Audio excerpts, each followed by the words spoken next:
First up on the show, the US President Joe Biden's three-phase ceasefire plan has left the Israeli cabinet divided. A 6-week ceasefire, Israeli troop withdrawal from Gaza's populated areas, the exchange of hostages and increased flow of humanitarian aid into the war-battered enclave are all part of the deal.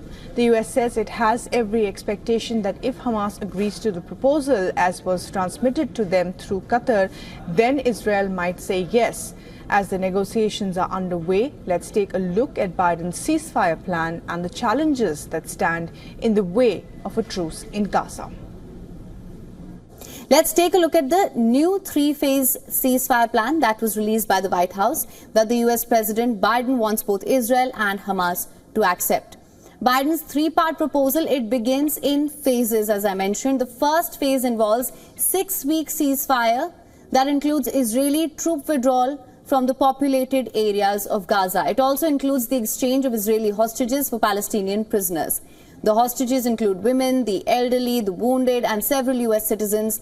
The humanitarian assistance would surge with 600 trucks carrying aid into Gaza every single day during this first phase of the plan. Israel and Hamas would negotiate terms for a permanent cessation of hostilities and complete withdrawal of Israeli forces in exchange for the remaining Israeli hostages that are still alive. In this phase, a number of IDF soldiers held as prisoners of war by Hamas will also be released. We're talking about phase 2 here.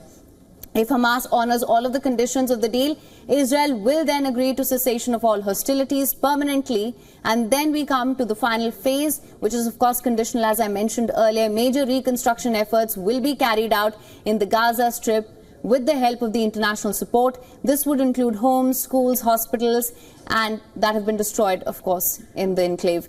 The Arab nations and the United States will also participate in talks to ensure that Hamas does not rearm. Let's talk about the conditions that Israel's Prime Minister Benjamin Netanyahu insists must be met in order to greenlight this deal. Netanyahu says Israel's goal to end the war majorly includes the complete destruction of Hamas's military and governing capabilities and also ensuring that the militant group no longer poses a threat to the state of Israel. Netanyahu wants all or nothing. Without these goals, he says that the ceasefire deal is a non-starter. Let's talk about the points of contention here within Netanyahu's cabinet about this plan. Far-right Israeli ministers are threatening to topple Netanyahu's governing coalition if he strikes a truce deal without conditions being met. Hardliners, Finance Minister Bezalel Smotrich and Minister of National Security Itamar Ben-Gvir threatened to pull the government down. Gvir said that the truce would be a victory for terrorism and a security danger to Israel. Smotrich opposed the return of displaced Gazans to the territory's north, saying it's a wholesale release of terrorists. Benny Gantz, Israel War Cabinet Minister, threatens to quit. On the other hand, Israeli opposition leader Yair Lapid has said that he will back Netanyahu if his far-right coalition partners quit. Benny Gantz, Israel's War Cabinet Minister, has urged Netanyahu to accept this deal. So that's where things stand at the moment. And for more on this, we were earlier joined by our correspondent Jody Cohen from Israel, and we asked Jody about the latest on the hostage truce proposal. So in the latest, US Secretary of State Antony Blinken had a call with Israeli ministers Gallant and Gantz. He said that the onus is now on Hamas to accept this deal and commended Israel for accepting the proposal. But some commentators are suggesting that Hamas is only likely to accept the deal if they think that they can stay in power, and they're suggesting it's unclear if Hamas would accept it.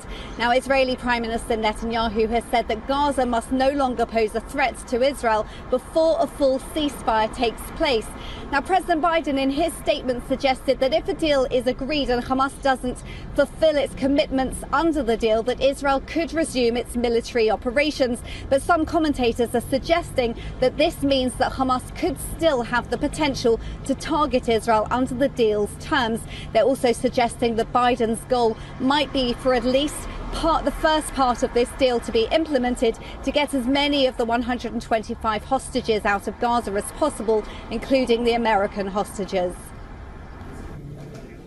And well, we also asked Jody about the threat to Netanyahu's government after the National Religious and Otzima Yehudut parties threatened to leave the coalition if Netanyahu does go ahead with the deal and if Hamas agrees to it.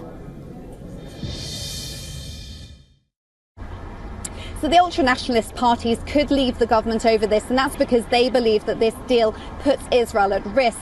Now, last week, the Biden administration's assessment said that only 35% of Hamas gunmen had been killed and 65% of Hamas tunnels remain intact. Now, the Israel Defense Forces said that Hamas has 4 battalions left in Rafah and they need to dismantle their ability to attack Israel.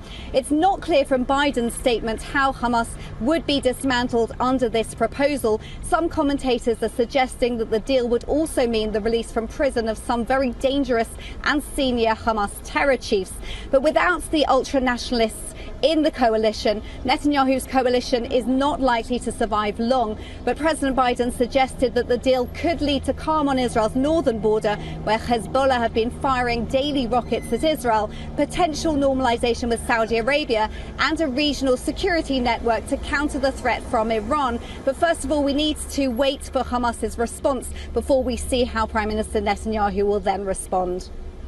For all the latest news, download the WION app and subscribe to our YouTube channel.